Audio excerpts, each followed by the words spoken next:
बिस्मिल्लाहिर्रहमानिर्रहीम। अस्सलाम वालेकुम डियर स्टूडेंट। मैडम गौसर .com की जानिब से मैडम गौसर आप लोगों की खिदमत में हाजिर है।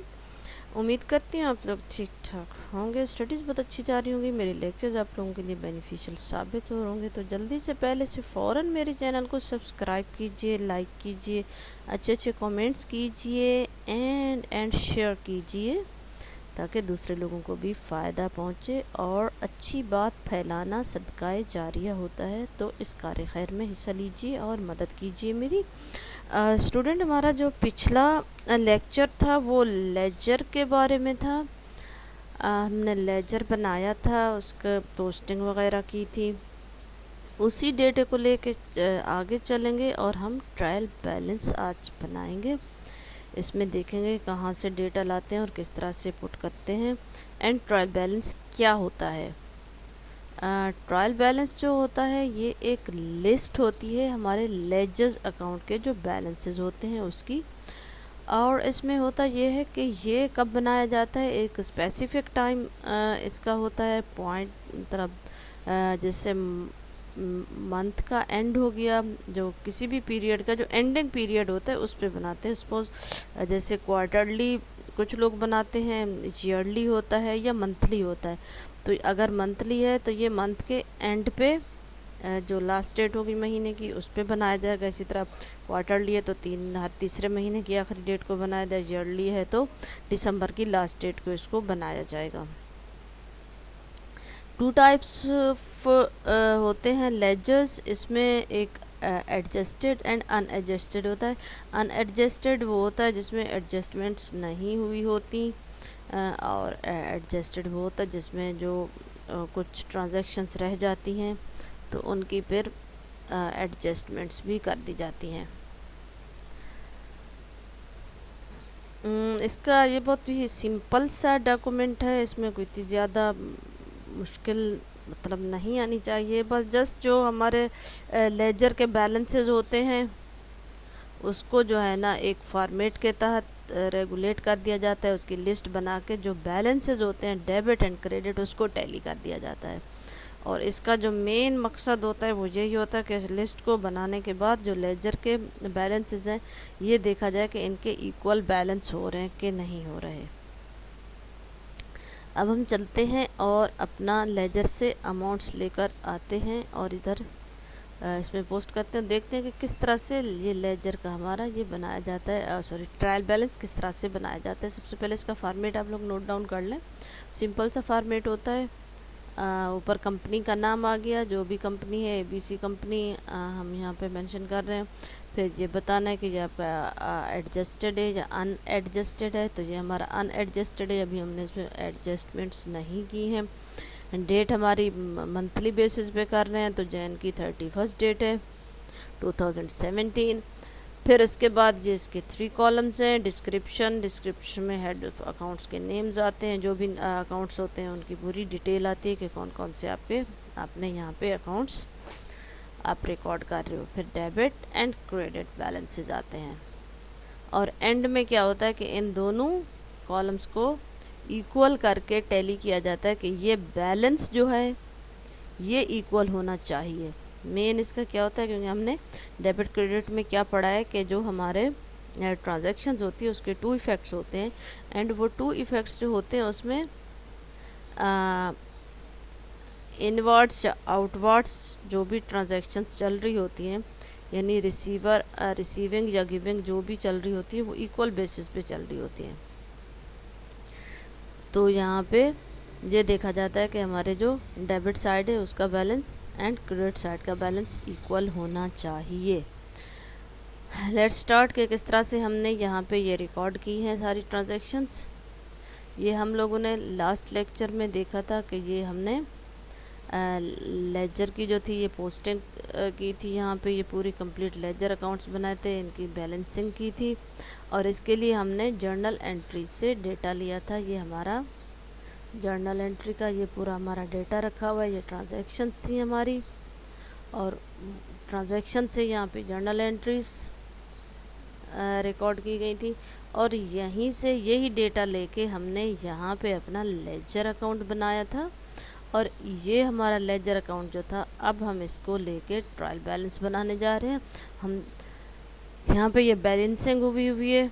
ये बताया था मैंने कि ये डेबिट बैलेंस में से जो क्रेडिट बैलेंस था, यानी जो बैलेंस जो भी कैश आया था उसमें से जो अखराजात हुए थे, जो खर्चे हुए थे, वो सारे काटने के बाद ये बैलेंस बचा था। तो अब हमारा जो end of the month balance है, ये हमारा कैश का ये बैलेंस है। इसी तरह रिसीवेबल का था, अकाउंट्स रिसीवेबल, ये अमाउंट लेनी थी तो ये रिसीव्ड हो गई थी, तो इसको इसमें से लेस करने के बाद ये बचा था। फिर प्रीपेड का था, प्रीपेड हमारे अभी मतलब उसमें से हमने एक्सपेंसेस अपने रिकॉर्ड नहीं किए थे, तो ये हमारे सेम रहे। इसी तरह से जो हमारी वैन थी वो भी सेम रहा उसका अमाउंट। इधर हमारे ऑफिस सप्लाइज, इसमें से भी कुछ एक्सपेंस में कन्वर्ट नहीं हुए तो इसका भी सेम रहा। अकाउंट्स पेएबल में आए तो यहाँ पे ये हमारे जो है ना ये पेमेंट कर दी गई थी, तो इसका बैलेंस रिड्यूस हो गया, इसका फाइनल शेप बचा। इस तरह से ये सारी जो है हमने यहाँ पे कंप्लीट इसको पोस्ट किया था और इसकी बैलेंसिंग की थी। अब हम सबसे पहले कैश का बैलेंस उठाएंगे। कैश का हमारा 36,530 है, इसको हम ट्रायल बैलेंस में लेके चलेंगे।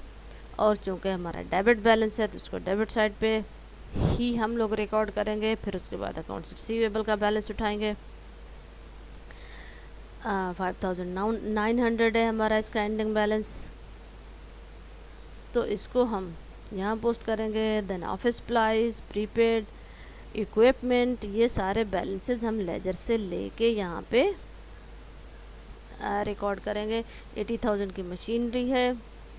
इसी तरह से हमारे पास ये प्रीपेड है 26,000, ऑफिस सप्लाइज है 21,700, ये सारे हम यहाँ पे रिकॉर्ड करेंगे। 21,700 प्रीपेड रेंट आ गया, इक्विपमेंट आ गया। यूँ हमारी ये एसेट की जो जितने भी लेजर में हमारे बैलेंसेस थे एसेट्स रिलेटेड, वो सारे यहाँ पे हम लोगों ने डेबिट साइड पे रिकॉर्ड कर दिए। अब हम जाएंगे कैपिटल, लायबिलिटी एंड रेवेन्यू में।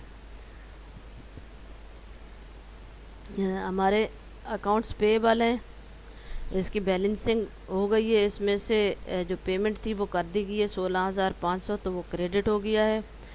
और जो बाकी बचा है पेमेंट करनी है वो 5,200 है। तो अकाउंट्स पेएबल का जो रिमेनिंग बैलेंस है वो 5,200 है, तो इसको हम यहाँ पे क्रेडिट साइड पे रिकॉर्ड कर देंगे। उसके बाद नोट्स पेएबल है हमारा। नोट्स पेएबल का बैलेंस हमारा है जी 20,000, 20 का 20,000 है। अभी इसकी पेमेंट नहीं हुई तो ये अभी ड्यू है, इसको हम उठा के क्रेडिट साइड पे रिकॉर्ड कर देंगे। यूटिलिटीज़ पेएबल 3,964 अभी तक पेएबल है मतलब ड्यू है। Where is our utility, this is utility, ये यूटिलिटीज़ का अमाउंट है 3,964। कैसे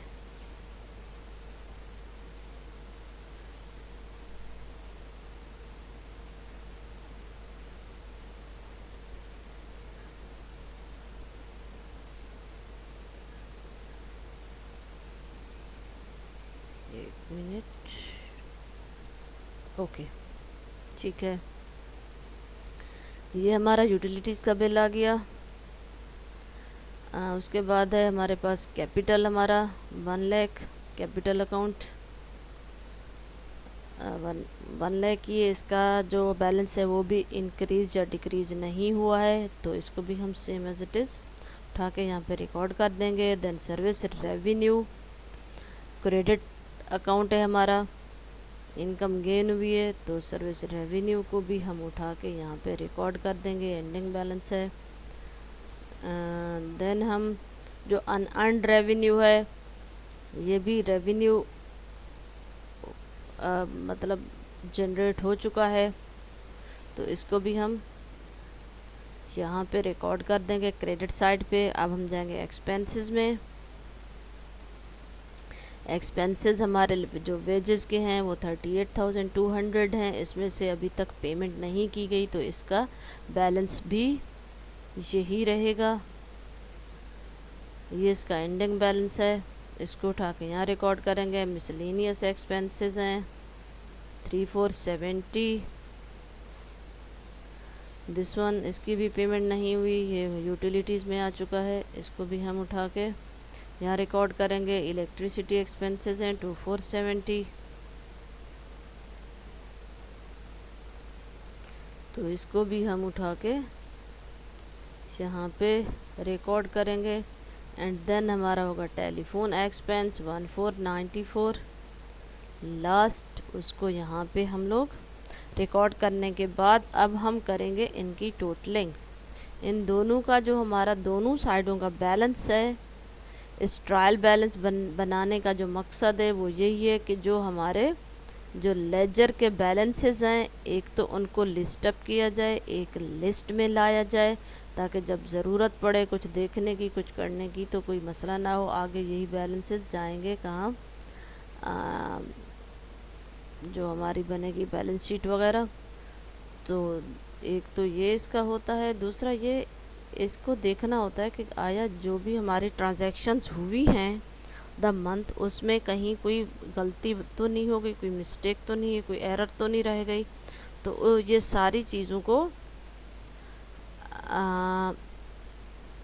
देखते हुए, इन सारे जो एरर वगैरह है या उसकी, और ये इसको मद्देनज़र रखते हुए ये इसको यहाँ पे चेक किया जाता है। तो हमारा ये जो बैलेंस है ये हमारा इसको सबको जमा करने के बाद आ रहा है दिस वन, एंड इन सब का जो बैलेंस है वो आ रहा है दिस वन। तो यूँ हमारा ये दोनों बैलेंस जो हैं हमारे ये क्या है, इक्वल है, 215,764, 215,764। तो हमारा ट्रायल बैलेंस जो है ये बिल्कुल, हमारे जो लेजर पोस्टिंग है वो बिल्कुल करेक्ट हुई है, उसमें कोई गड़बड़ नहीं है। इसी तरह से हमारी जर्नल एंट्रीज भी बिल्कुल सही हुई हैं, उनमें भी कोई गलती या कोई एरर नहीं है, और ट्रायल बैलेंस का हमारा बैलेंस भी टैली हो गया है। और यूँ हमारा ये सारी जो ट्रांजैक्शंस है इनकी पोस्टिंग एंड रिकॉर्डिंग सारी एक्यूरेट हो चुकी है। तो स्टूडेंट, ये हमारा आज का लेक्चर है ट्रायल बैलेंस पे। आई होप सो कि ये ट्रायल बैलेंस आप लोगों के लिए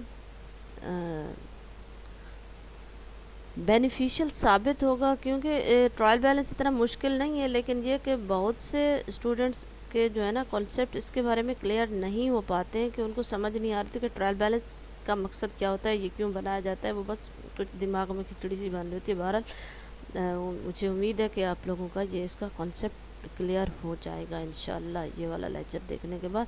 और उसके लिए दूसरा ये कि मैं जो ये लेजर की जो लास्ट मेरी वीडियो थी उसका मैं लिंक इसकी डिस्क्रिप्शन में दे दूँगी, ताकि आप लोग जो है ना एक आप लोगों का जो लिंक है वो जुड़ा रहे साथ में। अगर आप लोग को इसमें कोई मसला हो रहा है तो आप पीछे जाके उसको अच्छे से देख सकें। तो नेक्स्ट वीडियो में मिलते हैं नए टॉपिक के साथ। जब तक के लिए इजाज़त दीजिए। Take care and bye bye.